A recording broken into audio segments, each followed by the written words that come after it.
Assalamualaikum warahmatullahi wabarakatuh. Kami dari kelompok 1 yang beranggotakan Astrid Damisna, Azza Abu Bakar, Griselda, Retno Handayani, dan Tika Jessica Alba akan mempresentasikan bab metabolisme. Metabolisme adalah reaksi-reaksi kimia untuk mengubah zat-zat yang menghasilkan energi maupun memerlukan energi yang terjadi di dalam sel-sel tubuh. Metabolisme juga didefinisikan sebagai proses kecepatan tubuh dalam mencerna, menyerap, dan mengasimilasi makanan untuk diubah menjadi energi. Semakin cepat metabolisme dilakukan, semakin cepat pula proses pembakaran kalori, sehingga berat badan ideal. Proses metabolisme terbagi menjadi dua, yaitu katabolisme dan yang kedua anabolisme. Pada tabel yang berwarna biru adalah proses anabolisme dan tabel yang berwarna pink adalah proses katabolisme. Faktor metabolisme. Faktor metabolisme dipengaruhi 1 jenis kelamin, 2 usia, 3 keturunan, 4 berat badan. Selain itu, reaksi metabolisme juga dipengaruhi oleh enzim.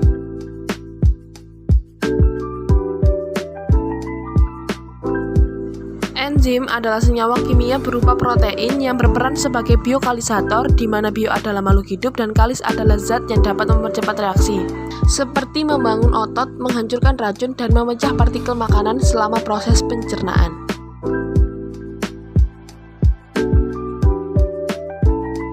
Enzim juga memiliki sifat, yaitu 1. Biokalisator, 2. Mudah rusak akibat suhu di atas 60 derajat, 3. Bekerja di bagian yang spesifik, 4. Dapat bekerja di dalam dan di luar sel, 5. Enzim bersifat bolak-balik, 6. Dapat digunakan berulang kali, 7. Mampu bekerja dengan bantuan K-faktor. Penyusun utama suatu enzim adalah molekul protein yang disebut apoenzim. Selain itu memerlukan komponen non-protein berupa ion molekul yang disebut K-faktor. Berdasarkan ikatannya, K-faktor dibagi menjadi 3. 1. Gugus prostetik, 2. koenzim, 3. ion-ion anorganik.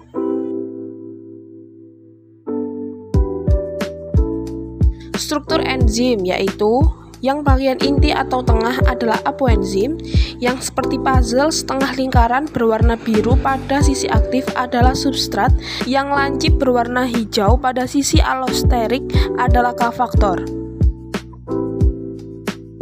Cara kerja enzim terbagi menjadi 2. Pada gambar pertama adalah lock and key teori, dan pada yang gambar kedua adalah induced feed teori. Materi selanjutnya yaitu katabolisme. Katabolisme adalah penguraian senyawa-senyawa kompleks menjadi senyawa-senyawa yang lebih sederhana dan menghasilkan energi. Dalam katabolisme ini dibagi menjadi 2, yaitu katabolisme karbohidrat dan katabolisme lemak dan protein. Katabolisme karbohidrat. Katabolisme ini berlangsung melalui proses respirasi sel. Respirasi sel merupakan penguraian senyawa organik kompleks menjadi senyawa sederhana yang berlangsung di mitokondria. Respirasi sendiri dibagi menjadi 2, yakni respirasi aerob butuh oksigen dan respirasi anaerob tanpa oksigen. Dalam respirasi aerob, yakni proses mengubah glukosa menjadi ATP. Dalam respirasi aerob sendiri melalui 2 jalur, siklus Krebs dan pentosa fosfat. Siklus Krebs sendiri melalui 4 tahap. Pertama, glikolisis, yaitu proses pengubahan molekul glukosa menjadi asam pirufat dengan menghasilkan NADH dan ATP yang terjadi di sitosol. Kedua, dekarboksilasi oksidatif, yaitu asam pirufat diubah menjadi asetil-CoA dengan menghasilkan NADH dan melepaskan karbon dioksida. Pada organisme eukariotik berlangsung dalam mitokondria, sedangkan organisme prokariotik terjadi dalam sitosol. Ketiga, siklus Krebs berfungsi menghasilkan energi dan berbagai senyawa antara yang digunakan untuk sintesis senyawa lain yang berlangsung di mitokondria. Dan keempat, sistem transport elektron berfungsi menghasilkan energi dan berbagai senyawa antara yang digunakan untuk sintesis senyawa lain yang berlangsung di mitokondria. Sedangkan pentosa fosfat sendiri dihasilkan CO2 dan 2 NADPH2. Selanjutnya NADPH2 dioksidasi dalam sistem transport elektron. Pada jalur tersebut senyawa antara yang terbentuk berupa gula. Secara anaerob atau fragmentasi, dalam proses anaerob, peran oksigen digantikan zat lain seperti NO3 dan SO4. Energi yang dihasilkan lebih sedikit dibanding secara aerob, sehingga disebut reaksi fragmentasi. Reaksi fragmentasi sendiri terbagi menjadi dua, yakni fragmentasi asam laktat dan fragmentasi alkohol. Fragmentasi asam laktat, bahan bakunya berupa asam pilufat dari hasil glikolisis, serta menghasilkan asam laktat dan ATP. Fragmentasi alkohol, bahan bakunya berupa asam pilufat hasil glikolisis untuk menghasilkan etanol, CO2, dan ATP. Katabolisme protein dan lemak. Katabolisme lemak. Katabolisme ini dibantu oleh enzim lipase. Katabolisme lemak dimulai dengan pemecahan lemak menjadi asam lemak dan gliserol. Asam lemak dirubah menjadi asetil koenzim A, sedangkan gliserol dirubah menjadi fosfoglyceraldehid, dan keduanya memasuki jalur siklus Krebs. Katabolisme protein.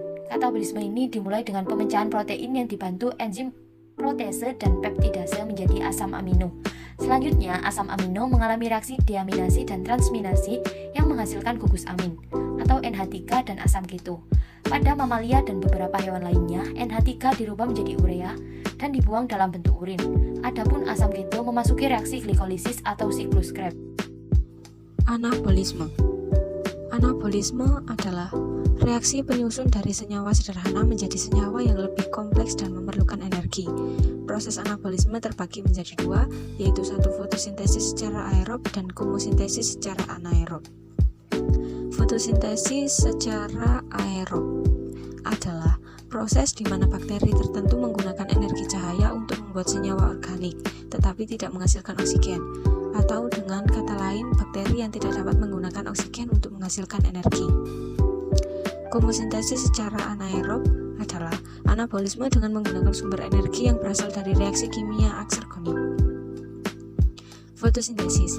Fotosintesis adalah proses pengubahan H2O dan CO2 oleh klorofil menjadi karbohidrat dengan bantuan cahaya. Fotosintesis menghasilkan produk samping berupa gas O2. Fotosintesis berlangsung dua tahap, yaitu satu reaksi terang dan dua reaksi gelap. Reaksi terang. Reaksi terang berlangsung ketika ada cahaya. Reaksi terang terjadi pada membran tilakoid. Reaksi terang akan menghasilkan ATP dan NADPH2 yang akan digunakan pada reaksi gelap. Reaksi gelap berlangsung di dalam stomata tanpa memerlukan cahaya. Reaksi ini terbagi atas 3 tahap. Tahap pertama yaitu fiksasi. Di tahap ini, CO2 berkaitan dengan ribulosa bifosfat, membentuk 2 molekul 3-fosfogliserat dengan bantuan enzim karboksilase. Yang kedua ada tahap reduksi. Di tahap ini, PGA diubah menjadi DPGA melalui penambahan gugus fosfat dari ATP. Selanjutnya, NADPH mereduksi DPGA menjadi fosfoglyceraldehyde. Yang ketiga ada tahap regenerasi. Di tahap ini, molekul PGAL disusun ulang menjadi 3 molekul RUBP. Untuk menyelesaikan ini, siklus menghabiskan 3 ATP. Adapun PGAL yang lain digunakan untuk membentuk glukosa. Kemosintesis. Kemosintesis adalah proses penyusunan bahan organik dari H2O dan CO2 menggunakan energi kimia yang terjadi pada kelompok bakteri. Pelakunya disebut organisme kemosintetik atau kemoautotrof. Sekian dari kami. Terima kasih. Wassalamualaikum warahmatullahi wabarakatuh.